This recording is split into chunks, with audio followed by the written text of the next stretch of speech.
करचरण कृतं वा कायजं कर्मजं वा श्रवणनयनजं वा मानसं वा अपराधं विहितं विहितं वा सर्वमेतत्क्षमस्व। जय जय करुणाब्धे श्री प्रभो साईनाथ।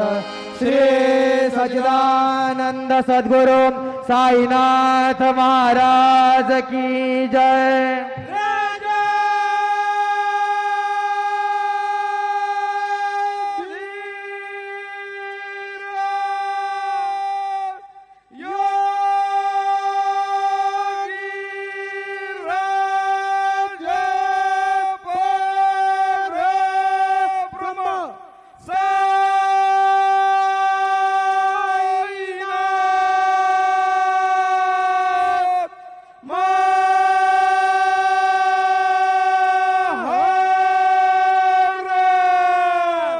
श्री सच्चिदानंद सद्गुरु साईनाथ महाराज की जय।